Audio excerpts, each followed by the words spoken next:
Assalamualaikum warahmatullahi wabarakatuh. Kali ini saya akan menyampaikan bahwa untuk ujian penulisan resep kita memang menerapkan standar yang tinggi ya untuk penulisan resep ini, di mana tidak boleh ada kesalahan di dalam penulisan resep. Kenapa hal ini menjadi hal yang penting bagi kita? Karena pertama memang resep ini akan dilihat oleh apoteker ya. Kemudian mungkin resep Anda akan dilihat oleh teman sejawat ya. Dan jika Anda salah menuliskan resep, tentunya juga bisa jadi kemungkinan adanya kesalahan obat juga ya, begitu. Jadi mohon dimaklumi untuk itu. Jadi persyaratan untuk bisa lulus di ujian penulisan resep, pertama Anda harus mengikuti pretest dulu. Kemudian yang kedua, nilai post testnya harus 100 ya. Dan kita tidak akan membiarkan Anda kesalahan ya. Artinya Anda melakukan kesalahan yang berlarut-larut ya, sehingga nanti akan terbawa-bawa sehingga sampai Anda menjadi dokter. Dan itu tidak bisa kita tolerir ya. Artinya memang kita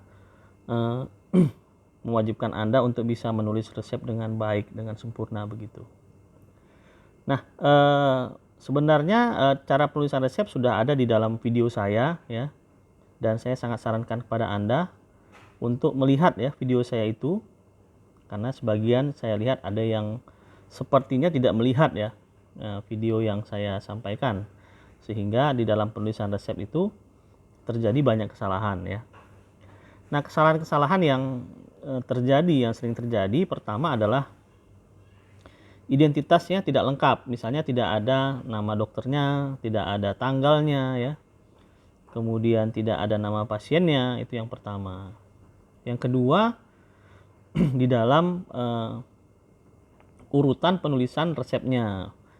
Nah, banyak yang menuliskan obat-obat yang sifatnya suportif ditulis duluan, padahal sudah saya sampaikan di dalam video saya bahwa kita menulis obat itu adalah obat etiologinya ya. Misalnya kalau penyakitnya infeksi, maka yang akan kita tulis itu adalah antibiotik duluan.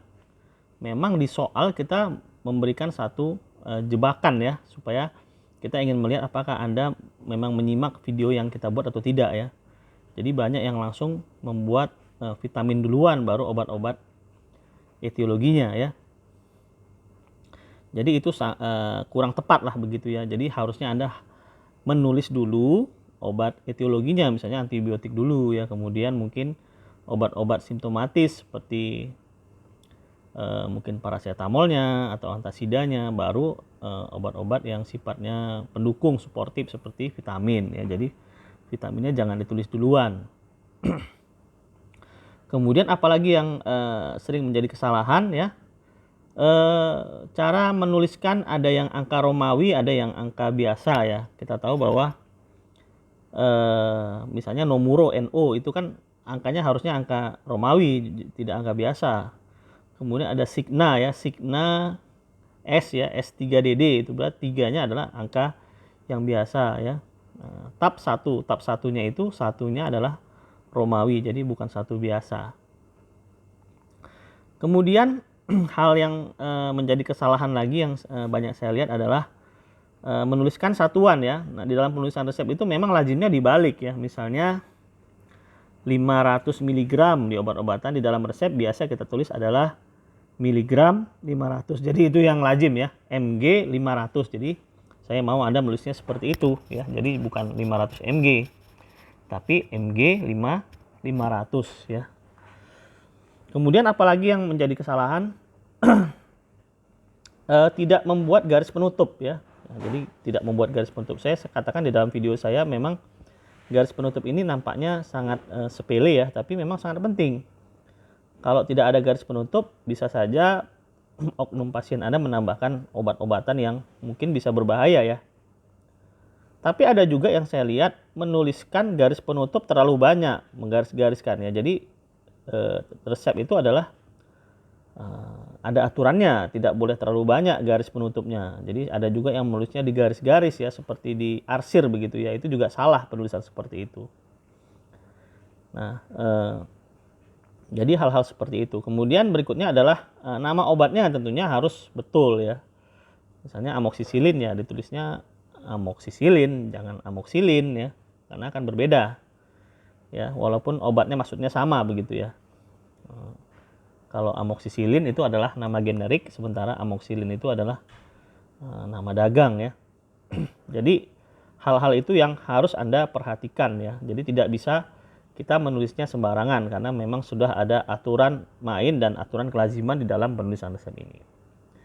Jadi untuk Anda yang sudah mengikuti pretest dan post-testnya dapat 100, saya ucapkan selamat, Anda sudah lulus. Tapi yang sudah ikut pretest dan nilai post-testnya belum 100, Anda harus tetap semangat. Kita ulangi. Jadi silakan Anda belajar lagi ya, lihat lagi video saya dan latih lagi sebelum dikirim ya. Nah, di dalam pengirimannya pun harus hati-hati, harus menggunakan email pribadi. Kemudian pastikan tidak terlambat pengirimannya ya. Jadi sekali lagi saya katakan bahwa ya tetap semangat ya, untuk yang masih remedial kita akan lakukan remedial. Jadi Anda bisa latih kembali ya di rumah dan betul-betul cermati video yang saya buat ya. Atau mungkin Anda bisa bertanya pada teman-temannya yang sudah lulus ya. Demikian dari saya. Assalamualaikum warahmatullahi wabarakatuh.